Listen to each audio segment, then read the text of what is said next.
pourquoi il doit le faire. Donc c'est extrêmement important. Et enfin, la formation. Donc, globalement, le projet pensé, donc il faut un module intégré de néonatologie, mais on se rend compte qu'à côté, il y a un besoin de cadre de concertation des partenaires. Par exemple, en Mauritanie, le FNIAP investit pour la néonatologie, un cours. La Croix-Rouge va venir pour faire ça aussi. L'UNICEF fait ça aussi. Ce qui fait que tout le monde fait un peu la même chose, mais sans dire la même chose. Donc il y a un besoin aussi de pouvoir harmoniser ce cadre-là. Un recyclage permanent des agents, puisque le turnover dans certains pays est très important. Et certains donc sont formés, d'autres pas. Ceux qui sont formés partent, etc. Approche par compétence, qui insiste sur l'acquisition de savoir-faire. Parce que la formation actuelle dans ces pays, ce n'est pas une formation qui valorise le savoir-faire, la pratique. Mais c'est une formation généralisante, comme dit le responsable de l'école de formation à Nouakchott. En fait, on enseigne tout aux sages-femmes, etc., sauf ce dont elles ont réellement besoin dans le cadre de leur pratique professionnelle. Donc voilà globalement ce que je voulais dire. Je sais pas, ça a été long, mais j'aurais pu être plus long parce que nous avons peut-être beaucoup de choses à dire sur cette étude et c'est très difficile de faire une synthèse quand on fait une étude dans 4 pays africains qui sont tous des pays différents les uns des autres. Mais c'était un challenge, c'était très intéressant. Et merci à la Croix-Rouge de nous avoir donné l'opportunité, en tout cas, au plan humain d'abord, mais au plan scientifique aussi, d'avoir fait cette expérience. Merci.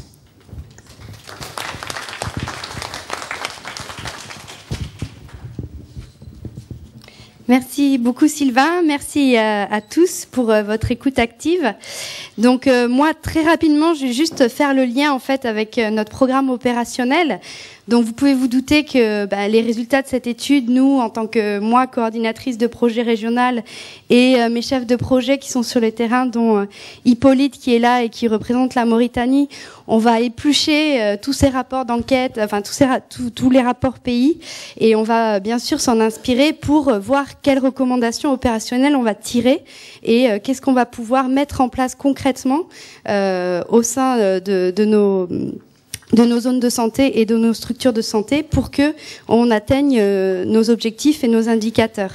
Donc je vais vous proposer en fait quelques pistes de recommandations qu'on peut avoir, mais il y en a beaucoup et c'est vraiment les prémices d'une réflexion qui va se poursuivre tout au long de la mise en œuvre du programme.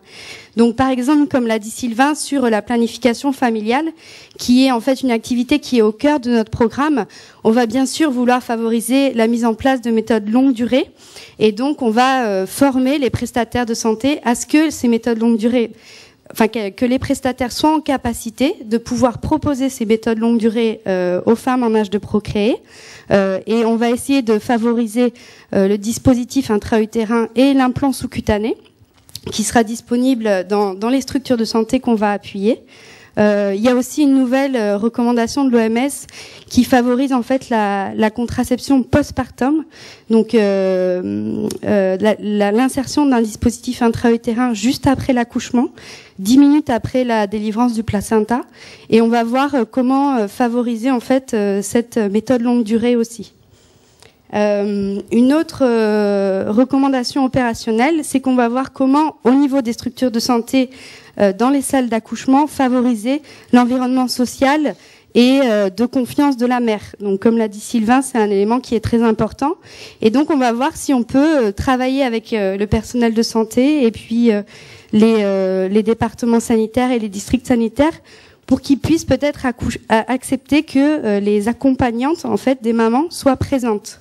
Si cette belle-mère qui a une place si importante quand les accouchements se font au niveau du village, est-ce qu'elle peut pas être présente au moment de l'accouchement qui a lieu dans une structure de santé médicalisée? Donc on va voir comment travailler là-dessus. Par rapport au risque social dont parlait Sylvain sur le nouveau-né, on va essayer de favoriser, pour la prise en charge du nouveau-né dès sa naissance, la mise en place d'un coin du nouveau-né. On va également mettre en place des salles kangourous, au moins au niveau de tous les centres de santé de référence pour la prise en charge des nouveau-nés prématurés. Et on va aussi mettre en place une salle de consultation qui sera en fait dédiée au nouveau-né pour que ce nouveau-né soit protégé le plus possible des autres personnes qui viennent consulter au centre de santé et qu'il y ait un espace privilégié au sein de ce centre de santé. On va essayer de développer le plus possible aussi par rapport aux personnes qui entourent la maman, donc qui sont en fait les maris et les belles-mères. Il y a une initiative qui a été mise en place au Niger par l'UNFPA qui s'appelle l'école des maris. C'est en fait comment est-ce que les maris peuvent être impliqués dans la planification familiale, et c'est en fait une initiative qui a assez bien fonctionné. Donc on va voir comment dupliquer cette initiative et favoriser cette initiative dans d'autres pays. Enfin, une autre recommandation opérationnelle parmi toutes celles qui peuvent exister, c'est sur la formation en fait. Donc on va essayer de vraiment, dans le cadre de la formation continue des agents prestataires de santé, de favoriser la pratique. On a vu, et cette étude socio-anthropologique nous a montré qu'il y a très peu de pratique dans les formations des personnels de santé. Et donc, il y a des nouvelles méthodes qui ont été développées, notamment par l'Academy of Pediatrics aux États-Unis, sur la réanimation du nouveau-né, aider les bébés à respirer, Helping Baby Breathe, qui est une méthode en fait très pratique qui permet aux sages-femmes d'apprendre en pratiquant sur des nouveau-nés. Bon, je pars comme ça alors. Ah, ça y est, c'est pas nécessaire.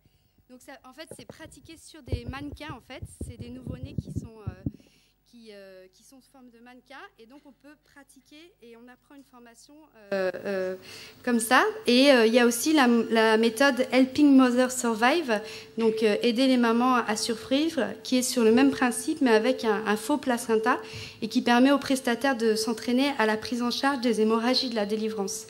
Et donc, c'est des formations très pratiques avec des protocoles. Et après, en fait, le soignant, une fois qu'il retourne dans sa structure de santé, il peut mettre en place directement cet apprentissage pour la mère et pour le nouveau-né. Voilà, donc ça, c'était parmi les recommandations qu'on peut faire. Il peut y en avoir plein d'autres, mais en tout cas, nous, la Croix-Rouge française, on est vraiment très contents de cette étude qui nous aide en début de programme à avoir des idées beaucoup plus claires sur les activités qu'on va pouvoir mettre en place et en espérant qu'elles répondent vraiment aux besoins des populations cibles. Voilà, donc maintenant je vais vous laisser la parole parce qu'on a beaucoup parlé tous les quatre et donc on est vraiment intéressés pour vous écouter.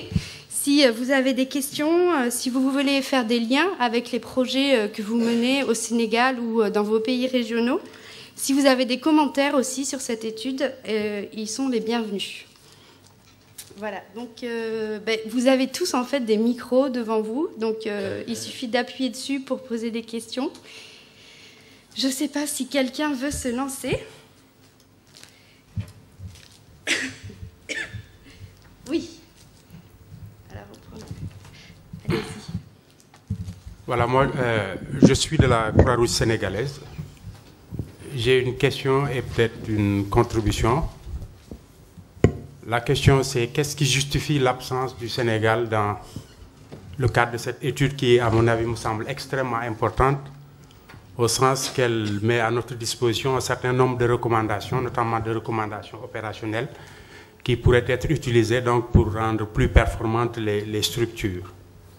Donc, même si nous reconnaissons qu'au niveau de la santé, dans certains domaines, il y a des avancées positives qui peuvent être notées au Sénégal, mais force est de reconnaître que tout n'est pas rose. Donc vraiment, on aurait peut-être gagné à bénéficier de cette étude. Qu'est-ce qui, donc, de manière objective, justifie l'absence du Sénégal à ce niveau? Ma contribution, c'est remercier la Croix-Rouge française d'avoir bien voulu nous inviter à cet atelier de restitution. Je pense que cette invitation traduit la qualité de nos relations. Nos relations qui connaissent, il faut le dire, depuis un certain nombre de temps, en tout cas un regain de dynamisme, notamment à travers la mise en œuvre de cet important projet de nutrition dans la région de Diourbel. Diourbel, donc, c'est une région qui se trouve au centre du Sénégal. Donc, c'est un projet pour lequel nous avons beaucoup de satisfaction. En tout cas, les résultats sont extrêmement satisfaisants. Et nous pensons donc que dans un avenir très proche, il y aurait peut-être des possibilités d'étendre ce projet dans une autre région du Sénégal, notamment à Tambacounda. Donc, c'est profiter donc de cette opportunité pour vous transmettre les remerciements du président de la Croix-Rouge sénégalaise et réaffirmer en tout cas notre engagement à œuvrer avec vous dans le cadre du mouvement international de la Croix-Rouge. Merci. On prend plusieurs questions ou on répond au fur et à mesure. Au fur et à mesure. Bon, d'accord. Merci beaucoup, monsieur. On est évidemment ravis d'être accueillis par la Croix-Rouge du Sénégal, par notre présence ici. Chaque société nationale est invitée par la société nationale du pays, donc, et on a cette collaboration qui est opérationnelle avec ce programme de prise en charge de la malnutrition dans la région de Diourbel. La raison pour laquelle le Sénégal ne fait pas partie de cette étude et de ce programme est juste, on va dire, historique. La décision de se focaliser sur ces 4 pays du Sahel répondait à une logique d'intervention pour laquelle on travaillait dans le domaine de la malnutrition. Et on a ouvert ce programme au Sénégal, à Diourbel, l'année dernière, alors que ce projet a été mis en étude depuis 2010. Donc le Sénégal ne faisait pas partie de cette programmation de prise en charge de la malnutrition, ce qui n'est plus le cas aujourd'hui et qu'on va essayer avec des financements supplémentaires d'intégrer le Sénégal dans cette programmation de santé maternelle et néonatale. Donc elle n'aura pas bénéficié de cette étude en tant que telle, mais en tout cas les résultats de l'étude serviront aussi au développement de nouveaux projets dans ce pays. Voilà. Oui, si on peut prendre une autre question, allez-y. Non, derrière le monsieur. C'est moi ou la dame? Oui, c'est ça. Bon, on va faire la dame d'abord, en fait. Oh là là, il n'y a pas de problème. Les dames d'abord. Voilà. Okay. Je remercie d'abord tout le monde d'avoir cette belle restitution de l'étude. Oui, si vous pouvez vous présenter comme ça, on sait. Okay. Voilà. C'est Ndeye Nimadien. Je suis dans le programme Muskoka de ONU Femmes. Je voudrais juste revenir sur le hadith qu'on a dit. On a dit que mariez-vous avec des femmes qui procréent ne révèle pas forcément que l'APF est contraire aux recommandations divines. Parce que ça pose le débat de la fertilité. Dans toutes les communautés, les femmes, on cherche des femmes qui procréent. Ça veut dire que, par exemple, si vous allez dans le sud, dans le sud du Sénégal, la femme qui a déjà un enfant hors mariage est courue par les hommes. Donc, ça peut aussi révéler que mariez-vous avec des femmes qui peuvent avoir des enfants.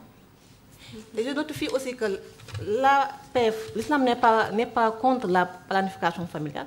Il exige même à la femme, si la santé de la femme est mise en danger par la grossesse, il exige de faire la planification familiale. Cela revient à dire qu'il faut revenir sur les constructions sociales. Il l'a dit, M. Faye l'a dit, il faut une manière de communiquer pour lever les équivoques, agir sur les politiques. Parce que les politiques sanitaires ont échoué d'une part, en vulgarisant une certaine perception comme PF égale limitation de naissance. Mais en réalité, les populations acceptent la planification familiale comme espacement de naissance. Parce que dans la société traditionnelle, on n'a pas attendu les politiques sanitaires pour adopter la planification familiale. Dans la société traditionnelle, nos grands-mères faisaient de la planification familiale, mais de la planification familiale traditionnelle. Elles allaient voir le marabout pour espacer les naissances. Souvent, elles quittaient le domicile conjugal pendant un bon bout de temps pour faire passer cette période-là. Donc la planification familiale existait déjà, même avant. Nos grands-mères les pratiquaient déjà avant les nouvelles politiques sanitaires. Donc il faut agir sur les constructions sociales, revoir aussi la manière de communiquer pour enlever certains équivoques auprès des populations locales. Okay. Oui. Bon. Aussi, j'ai remarqué que c'est bien la stratégie qu'on a dit d'impliquer les hommes, les maris. Parce que dans des sociétés où, par exemple, la décision revient aux hommes. C'est bien d'impliquer les hommes. Parce que souvent, les hommes ont du mal à accepter la planification familiale, d'autant plus qu'ils voient la planification familiale, l'adoption de la planification familiale par les femmes comme une importation occidentale qui dit que un enfant si je veux et quand je veux. Donc ça se voit comment ils font barre obstacle à cette nouvelle perception qui pour eux vient d'ailleurs. Je vous remercie. C'était ma contribution. Mais merci beaucoup pour cette contribution, Sylvain. Oui, je vous remercie, Nima. Je pense que vous me permettez de dire ce qu'on a longtemps développé dans les rapports qui seront disponibles, mais que je n'ai pas eu la chance de dire ici. Effectivement, il y a eu des stratégies naturelles, populaires d'espacement des naissances. Donc, aller quitter le mari. Bon, certaines pensent aussi ne pas faire des rapports sexuels pendant 40 jours après. Dans certains pays même, les conditions de vie sont considérées comme des moyens de régulation les conditions de vie. Les gens disent qu'une femme qui ne mange pas bien, qui mange la boule par exemple, au Tchad c'est la boule, qui mange que la boule, elle n'est pas forcément dans les conditions pour faire régulièrement et beaucoup d'enfants. Cela dit, en fait, vous dites exactement ce qu'on avait voulu faire ressortir ici. Notre objectif, ce n'était pas de dire que c'est l'islam qui le dit. Mais notre objectif, c'était de montrer comment les populations font une interprétation de l'islam, qui n'est pas forcément une interprétation en phase. Et c'est ça qu'on voulait pointer, parce que quand vous prenez le hadith, effectivement, on ne dit pas avec une femme qui espace les naissances, ou etc. Mais c'est l'interprétation que les gens en font. Et c'était important pour dire que quelquefois, ces interprétations ne sont pas toujours en accord avec l'esprit de la religion. Et c'est pourquoi nous avons pointé du doigt cette stratégie qui consiste à utiliser les imams, alors que dans les communautés, les imams, du point de vue de la légitimité, sont très reconnus, mais sont attendus sur un type de discours, tel que quand vous voulez leur faire tenir un autre discours, ça pose problème. C'est un échec d'une politique. Parce qu'on avait pensé que si on prend les imams, comme ils ont une légitimité, ils vont dire des choses que les populations vont accepter. Mais l'imam lui-même se trouve contraint parce qu'il sait que sa légitimité tient à un type de discours précis. Et s'il abandonne ce type de discours précis, en fait, il devient moins légitime qu'avant. Donc, je vous remercie parce que vous me permettez d'éclaircir ma pensée. Merci. Ok, on va prendre la question du monsieur derrière. Merci beaucoup. Je me présente, je m'appelle Mor Ngom, je suis de l'ONG AMREF, African Medical and Research Foundation. Je voudrais remercier Sandrine de nous avoir d'abord invités à cette rencontre de restitution et aussi féliciter l'exposant, Dr Faye, pour toutes les informations en tout cas que nous avons eues par rapport un peu à cette étude. C'est vrai, vous l'avez dit, faire une synthèse pour 4 pays, ce n'est pas évident du tout, ce n'est pas facile. Et c'est là où, en tout cas, il y a encore tout un grand mérite. Et moi, c'est là où je voudrais justement poser ma question, parce que c'est vrai, c'était assez synthétique, même s'il y a eu beaucoup d'informations. Mais on n'a pas, je n'ai pas senti, par rapport à, puisque c'est une étude socio-anthropologique, de voir un peu aussi les tendances en termes de cibles. Parce que quand même, vous dites parfois il faut déconstruire certaines constructions sociales, mais il faut qu'on sache qui sont les constructeurs. Où est-ce que ça vient? Et c'est là où, par exemple, si je prends juste l'exemple de la PEF, puisque c'est un peu la mode, si je prends l'exemple de la PEF, où on sait que les perceptions des femmes, des hommes, des grands-mères ne sont pas les mêmes, parfois c'est important un peu de voir quelle était la tendance. Et vous donnez un exemple quand vous dites les femmes, les cibles connaissent en général les avantages de la PEF.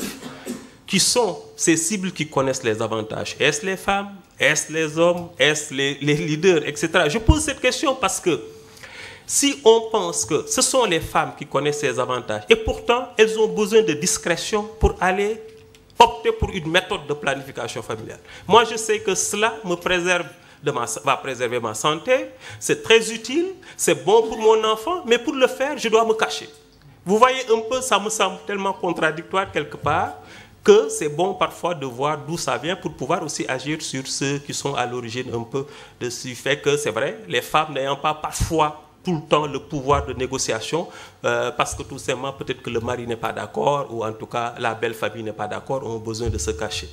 Et c'est là où donc je pense que quand Sandrine dit oui, nous allons faire une recommandation sur l'offre de services, en tout cas des méthodes longue durée, c'est très bien, parce qu'effectivement il y a un besoin non satisfait. Mais si ces méthodes longue durée ne sont toujours pas acceptées et qu'on a besoin un peu plus ou moins de discrétion pour aller vers le service qui l'offre, ça pose problème également. Et c'est là où, bon, c'est vrai, une des recommandations qu'il faudrait ajouter également, c'est peut-être faire en sorte qu'il y ait une intégration des services. Là où vous offrez ces méthodes longue durée, c'est super parce que on sait que c'est un véritable problème, c'est un véritable besoin, même si au Sénégal on le note, mais c'est bon de pouvoir aussi les intégrer pour que, en tout cas, on puisse respecter la confidentialité et autres. Je pense que je ne vais pas être long, même si j'ai une autre question sur les leaders, parce que vous dites, Dr Faye, que les leaders, ce n'est pas toujours la bonne stratégie de communication. Ça, vraiment, vous mettez un peu une croix sur tout ce que les gens ont cru jusqu'à maintenant. Et je reste convaincu que quand même les leaders peuvent être un bon canal de communication. C'est peut-être la stratégie qui a été utilisée qui peut-être n'a pas été, toujours jusqu'à présent, la bonne stratégie. Parce que le leader, c'est quelqu'un qui est supposé donner un exemple et qui est suivi dans sa communauté, sinon il ne devient pas un leader. Voilà, merci beaucoup en tout cas. Merci, Dr Ngom. Oui, merci. Je reviens sur Monsieur Ngom, sur la difficulté d'un exercice de synthèse, tout en sachant que tout au long de notre travail, c'était notre principale préoccupation.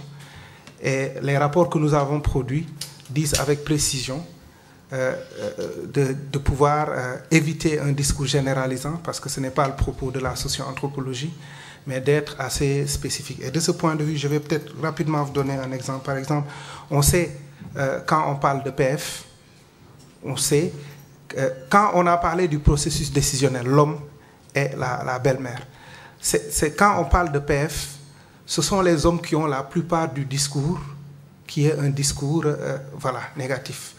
Quand on parle il y a une proximité très forte entre le discours de la belle-mère et le discours des femmes. Parce qu'en réalité, sur ces questions, ce sont les belles-mères qui construisent le savoir des femmes. Donc, peut-être que l'exposé m'a amené à aller vite et à essayer, parce que je ne voulais pas aussi être aussi long, donc il fallait, mais en espérant que dans les discussions, que nous puissions revenir sur certains points.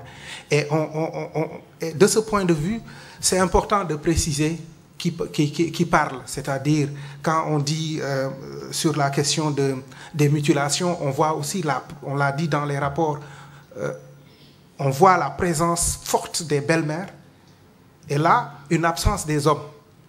Donc ce qui permet de revenir en fait au pari que nous avions fait, c'était de proposer les résultats par domaine, parce qu'on ne peut pas avoir une stratégie générale pour tous les domaines, parce que du point de vue des MGF, si vous ciblez les hommes, vous perdez votre temps, entre guillemets, parce que les hommes sont quasiment absents de ce champ-là. Et ils vous disent même quelquefois, ils peuvent ne pas être d'accord, mais quand même, ce sont les femmes qui décident de ce point de vue. Donc, je pense que nous avons bien pris ça en compte dans les travaux, dans les rapports. Peut-être que c'est la présentation qui, en tout cas, a failli de ce point de vue. En tout cas, merci pour cette... sur la recommandation, en fait, c'est la même chose que nous disons. Quand nous parlons d'offre de soins au niveau communautaire, on dit qu'il faut que ce soit une offre intégrée, parce que sinon, on démultiplie et il y a un problème de logistique, il y a un problème, il y a des contraintes pour offrir les services, on le sait déjà. Et c'est pourquoi on a dit, pourquoi ne pas aller en même temps offrir les CPN, la vaccination, comme ça se fait au Sénégal, quand vous allez à Vélingara par exemple, c'est ça qui est en train de se faire et qui est très performant et qui permet de gérer aussi la question de la discrétion. Parce qu'en réalité, un autre problème de l'offre, dans certains pays, vous dites aux gens, le mercredi, par exemple, c'est pour les consultations CPN. Toute femme qui rentre le mercredi dans le service de santé, si elle vient pour autre chose, elle est supposée être une potentielle. Hein? Donc, et ça, c'est un problème. Donc, je suis tout à fait d'accord avec vous. Et notre orientation, c'était, quand on dit d'offres intégrées de services communautaires, arriver à ce que les différents services, que ce soit un package qu'on puisse offrir de manière décentralisée. Bon, sur les leaders, je pense que vous avez compris que ce n'est, quand je dis les leaders, je les taquinais aussi, mais le problème, c'est que c'est l'usage qu'on en fait dans ces pays où nous avons travaillé. Voilà. Donc, peut-être qu'ici, on utilise les leaders autrement. Mais par exemple, qu'est-ce qu'on a remarqué? Le RCS, qu'est-ce qu'il fait au Tchad? Il a une information, il va voir le préfet, il lui dit, il faut m'appeler les leaders, etc. Ils viennent, on leur donne l'information, on leur dit, il faut que vous organisiez des visites à domicile, il faut que vous organisiez des mobilisations sociales, etc. C'est ça le problème. Quand ils rentrent, ils ne le font pas parce qu'ils considèrent que ce n'est pas à eux de faire ça. C'est pourquoi j'ai dit, ils peuvent peut-être, améliorer, amener les populations à mieux s'impliquer. Parce que leur présence rassure, ça c'est indéniable. Quand ils sont présents, quand ils sont dans une activité, les populations sont beaucoup plus rassurées. Cependant, les utiliser comme des agents de communication en leur demandant certaines activités, c'est là où ça a été un peu problématique. Donc ça me permet de préciser ma pensée. Merci. Merci Sylvain. Il y avait une question là. Oui. Oui. Bonjour, Anaïs, Action contre la faim, représentante régionale pour l'Afrique de l'Ouest. Moi, je voulais vous remercier, j'aurais une foule de choses à dire. Mes premières choses, je trouve absolument remarquable d'utiliser la socio-anthropologie au service de programmes de santé. En général, c'est des mondes qui ne se rencontrent pas, donc je trouve ça absolument génial. Voilà, pour le dire rapidement. Je retiens 3 choses que j'aimerais ramener avec moi et peut-être promouvoir. La première, vous dites que vous avez pris le parti d'une approche qualitative. Moi, je trouve ça extrêmement intéressant parce qu'il y a énormément de méthodes qui se développent dans le monde humanitaire ou peut-être de développement qui se focalisent sur les barrières à l'accès aux soins ou à l'accès à des services et qui se focalisent généralement sur des statistiques, des pourcentages. Hein, on va dire il y a 30% de couverture, il y a 20% d'accès, etc. On n'en fait rien de ce truc-là. Ce qui est très intéressant, c'est on en fait très franchement, il y a beaucoup de choses qui sortent comme ça, mais quand on commence à creuser les raisons pour lesquelles on est à 20, à 30, à 50, là ça commence à être intéressant. Et ça permet notamment de contrecarrer cette approche selon laquelle on peut avoir une même approche dans tous les pays. Pour le coup, vous montrez très bien que c'est pas le cas. Deuxième chose, le rôle du personnel soignant. C'est quelque chose qu'on voit énormément, nous aussi, dans la qualité de la prise en charge à malnutrition aiguë. Ce dialogue qui manque entre le personnel soignant qui est sur le terrain et les mamans. Et effectivement, le fait que les consultations, c'est peut-être pas le meilleur moment pour expliquer tout ça. Moi, ça me paraît fondamental. Même chose au niveau de la formation. Et je crois qu'en filigrane, on voit quand même très bien le rôle que le gouvernement peut jouer ici. Et le fait que parfois, on donne aux communautés pas mal de choses à faire, mais un des leviers de changement, c'est quand même d'abord la qualité des services que fournit l'État. Et troisième chose, peut-être cette approche communautaire qui est parfois très sacralisée dans le monde du développement et de l'humanitaire. Là, ce qui est intéressant, c'est que vous montrez très bien que les communautés ne sont pas homogènes, qu'effectivement, il y a les maris, il y a les belles-mères, il y a les jeunes femmes, puis au sein des femmes, il y a les jeunes femmes et puis les moins jeunes femmes, etc. Et ça, je trouve ça très intéressant, parce que ça permet après de définir quelles actions pour quel public. Voilà. Très rapidement, c'est 3 choses que j'ai retenues que je trouve très intéressantes. Petite question rapide. Est-ce que vous avez partagé les résultats avec justement les ministères de la Santé dans les pays et comment ça a été pris? Parce que j'imagine qu'il y a 2-3 remarques qui ont peut-être pas plu à tout le monde, je sais pas. Deuxième chose, c'est une restitution, c'est une étude qui est extrêmement attachée à des contextes particuliers. Est-ce qu'elle peut potentiellement être mise à l'échelle? Sûrement pas, à moins de conduire une étude pareille dans tous les districts, et auquel cas ça va coûter très cher. Mais je pense qu'il y a beaucoup de programmes qui pourraient bénéficier d'une approche comme ça. Alors, est-ce qu'il y a des mises à l'échelle possibles?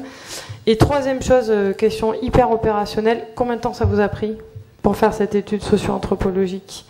Parce que j'imagine que ça prend quand même pas mal de temps pour arriver à un truc qualitatif. Voilà. Merci. Je vais vous répondre rapidement sur le partage avec les ministères. Je vais laisser la mise à l'échelle aux chercheurs et sur le temps que ça nous a pris. Alors, les consultants, en partant des pays, ont fait une mini-restitution, autant dans la localité dans laquelle ils sont intervenus, au niveau régional dans chacun des districts, et aussi au niveau central en capitale, avec les partenaires et les ministères de la Santé. Mais on était attachés à avoir une vision globale des 4 pays et des résultats dans les 4 pays. Donc ça a été vraiment très rapide et c'était les premiers résultats préliminaires d'enquête. Les rapports ne sont pas encore finalisés, ils le seront à la fin de cette semaine. On attendait d'avoir cet atelier pour justement ajouter certains éléments qui peut-être étaient intéressants. Donc ils seront partagés évidemment avec les ministères de la Santé en tant que tels et aussi utilisés vraiment comme une source de travail pour tout ce qui est toute la composante de la demande. Donc travailler sur les messages, les publics, exactement ce que vous disiez, à qui on parle et qu'est-ce qu'on leur dit et comment on adapte le message et l'approche communautaire. Donc ce sera fait dans un deuxième temps mais qui est bientôt. Et partager avec eux. Après, je crois que finalement, on n'apprend pas grand-chose, mais on documente les choses et on sait maintenant qu'en travaillant de telle ou telle manière, on va arriver à tel ou tel résultat. Et si on échoue, ce sera aussi peut-être parce que on n'avait pas pris en compte ces déterminants-là en amont. Donc voilà, il n'y a rien de... En tout cas pour moi, rien de choquant pour les ministères de la Santé.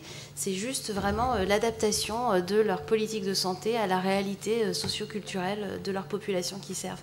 Et c'était vraiment là aussi l'intérêt pour nous de mieux connaître ces populations. On travaille dans ces régions depuis longtemps sur les programmes de prise en charge de la malnutrition. Et là, on partait sur un autre sujet et de connaître les représentations de la population nous semblait intéressant et évidemment sera partagé avec le ministère de la Santé. Pour le temps de l'étude, j'avoue, ça a pris du temps. Déjà, rien que de définir ce que nous, on voulait. Donc les termes de référence, la rédaction des termes de référence de cette étude a été longue et il a fallu aussi, c'est toujours le travail de partager avec les 4 pays, que tout le monde se mette d'accord sur ces termes de référence, ce qui est un challenge en termes de cohérence dans 4 pays. Donc on a mis plus de 2 mois à les rédiger, les finaliser, les publier. On a fait un appel d'offres international ouvert, donc qui prend aussi du temps. Donc le temps de l'appel d'offres, c'est minimum 2 à 3 mois entre la publication de l'appel d'offres et la sélection du cabinet. Et enfin, on a été, je ne sais pas, vous avez été sélectionné en septembre 2012. Oui, 2012, exact, je dirais, pour une première mission qui a dû avoir lieu fin septembre. Non, c'était même un petit peu plus tard, pour des questions opérationnelles. Ah oui, non, oui, même novembre, fin novembre, décembre, ouais, c'est ça. Fin mois. novembre, décembre et janvier. Fin novembre, décembre et janvier pour faire les 4 missions les 4 missions avec 3 consultants. Donc Sylvain Faye a fait 2 pays, le Tchad et la Mauritanie, et 2 autres consultants ont fait le Niger et le Mali. Avec une moyenne de 3 semaines de terrain dans chacun des pays, facilité évidemment par les délégations de la Croix-Rouge française qui sont sur le terrain, avec qui on avait aussi beaucoup participé, on a beaucoup cadré ensemble cette étude pour qu'elle réponde vraiment à ce dont on attendait et se lancer dans de la socio-anthropologie quand on a une formation en santé et qu'on n'en a jamais vraiment fait, c'est pas non plus très évident. Donc on a bien cadré les choses à Paris et chaque consultant en arrivant dans le pays recadrait avec la mission sur l'échantillonnage, les lieux d'enquête, les facilitateurs, etc. pour la mise en œuvre de l'étude. Donc c'est long, mais en même temps ça vaut le coup. Et on arrive à fin février avec les rapports finaux, cette restitution et puis ensuite la visibilité, l'ouverture, le partage de ces rapports évidemment. Voilà. La mise à l'échelle. Ok, fermez. Ok, merci. Oui, donc sur c'est vrai, les contextes sont particuliers. cette mission, ce qui était intéressant, c'est moins la phase de collecte de données. Pour un sociologue, anthropologue, nous sommes toujours insatisfaits quand nous faisons 15 jours de terrain. Donc, parce que... mais c'est aussi du point de vue du chercheur qui dit qu'il aurait aimé, parce que quand on découvre des pays comme ça, où on apprend plein de choses, on a envie d'en savoir encore plus. Mais par rapport à ce qu'on était venu faire là, il y a eu tout un travail auparavant, parce qu'il fallait avoir une méthodologie, mais vraiment bien cadrée sur les 4 pays. Et le cabinet a vraiment travaillé avec une note méthodologique qui a été mise en place après. Les outils où nous nous sommes rencontrés tous à Ouaga, donc à l'exception de celui du Mali, des raisons personnelles, donc pour travailler sur les outils, les proposer à la Croix-Rouge, les faire valider, etc., aux différents pays, et faire le terrain. Et après, donc nous avons, comme l'a dit, nous avons restitué dans les différents pays. En restituant, ça ne posait pas de problème, et ça ne posera pas de problème certaines données, parce que ces données ont été même produites. N'oubliez pas que au niveau des DRAS ou des DRS, on a interrogé, on a fait des entretiens avec la DRAS ou le DRS. Donc, et souvent, ce sont des aspects qui nous ont été révélés par les soignants eux-mêmes. Peut-être que sur les aspects raquettes, etc., ça peut être choquant, ça dépend comment on les présente. Mais en tout cas, globalement, ce sont des aspects sur lesquels, qui proviennent, en tout cas, dans une grande mesure, de ce que les soignants eux-mêmes aussi nous ont dit sur le terrain. Mais ce qui était aussi essentiel, la difficulté, c'est la synthèse. Quand on fait, il y a des rapports pour chaque pays. Il fallait harmoniser un cadre de rapport, mais surtout on s'est retrouvés à la fin du terrain, nous tous encore à Ouaga, donc au siège du cabinet, pour pouvoir faire sortir les grandes tendances de manière synthétique, tout en pointant les spécificités des pays et des groupes.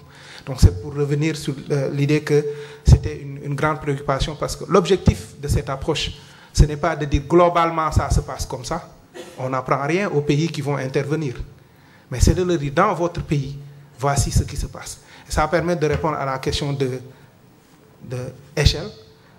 Ce n'est pas la finalité, en tout cas, puisque la socio-anthropologie de ce point de vue joue sur la contextualisation et la spécificité des contextes. Cependant, les résultats qui sont produits suggèrent des réflexions pour les autres pays. Ça veut dire qu'au niveau du Sénégal, parce que je suis bien placé pour le faire, j'en profite pour remercier les gens de MI qui viennent d'arriver, avec lesquels nous avons mené, on vient de terminer il n'y a pas longtemps, une grosse étude d'analyse situationnelle sur la santé maternelle et néonatale, dans laquelle j'ai été impliqué, où j'ai dirigé l'enquête Cali. Mais on voit bien, à la lumière de ces différentes études dans des pays différents, on voit qu'il y a des points d'achoppement, des points sur lesquels on dit, ok, ben ça aussi, et ça suggère, en lisant, si on veut aller plus loin, on peut certainement faire des études, d'autant plus que ça permet de mieux connaître le contexte. Mais l'avantage, c'est que ces études dans ces pays peuvent maintenant suggérer même des enquêtes CAP dans d'autres pays pour dire il y a des points précis que l'on maîtrise maintenant et sur lesquels on peut réfléchir dans notre pays, alors que c'est ce qu'on ne le faisait pas avant. Voilà. Merci. Je me permets peut-être juste d'ajouter un mot, peut-être le point de vue du cabinet qui n'a pas seulement été un opérateur, dans la mesure où il y a eu, c'est vrai, j'allais dire en amont, une fois les termes de référence offerts au marché public, dans notre réponse, une intention de les enrichir aussi et peut-être de les bonifier, puisque si je reprends la genèse de cette étude, au départ, il s'agissait, par rapport à la demande du commanditaire, des rapports pays. Donc la question se posait, est-ce qu'on va obtenir comme produit des rapports juxtaposés sans poser la question importante en sciences sociales de la comparaison? Et finalement, qu'est-ce que l'on compare? Et on en est arrivé à cette proposition que nous pouvons essayer de comparer sur des items communs des spécificités. Et je rejoins tout à fait à la fois ce que disent les représentantes de la Croix-Rouge et nos consultants, la montée, si vous voulez, en généralité des résultats est tout à fait possible, mais en maintenant aussi les spécificités pays. C'est un peu une tension, mais c'est pas une tension rédhibitoire par rapport à une généralisation. Voilà. Merci. On va prendre encore 2 ou 3 questions et après on arrête. Madame Hortense, allez. Merci Sandrine. Merci Dr Faye pour une présentation très explicite et très intéressante, parce qu'effectivement on est là sur de nouveaux chantiers qui vont nous permettre d'avoir une meilleure réponse à la santé maternelle. Et là nous sommes, moi je coordonne le programme, le fonds Muskoka pour l'Afrique de l'Ouest et du Centre pour ONU Femmes. Mon nom est Hortense Baguidi. Et on a une parenté d'origine des fonds déjà avec la Croix-Rouge.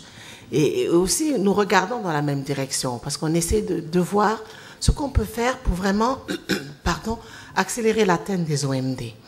Et nous avons aussi des études similaires dans 7 pays d'Afrique de l'Ouest et du Centre et aux Caraïbes qui examinent le lien entre la santé maternelle et les violences. Qu'est-ce qui, dans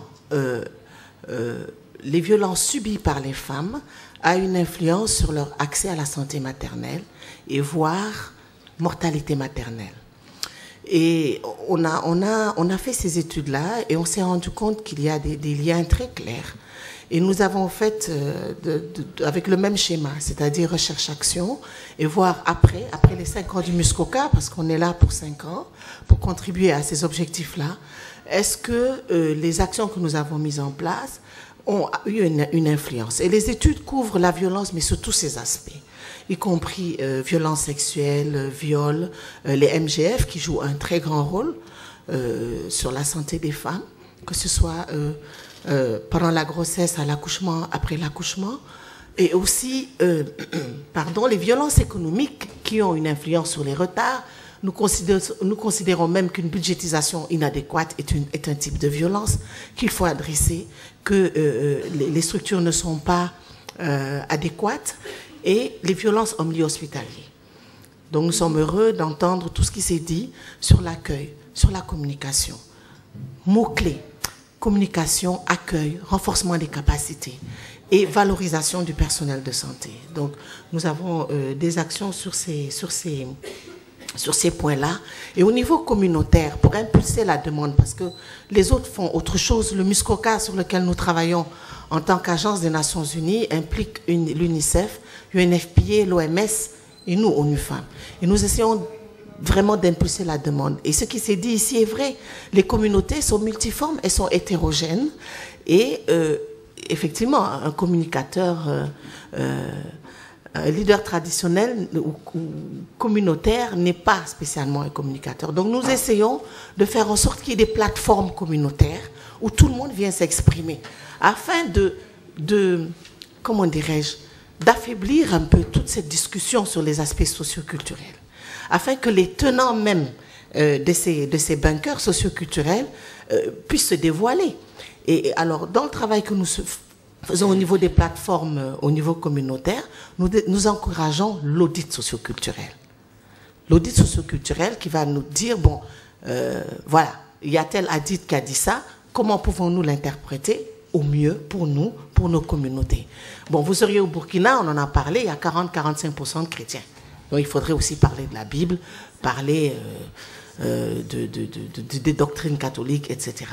Et c'est ce que nous essayons de faire et nous sommes très contents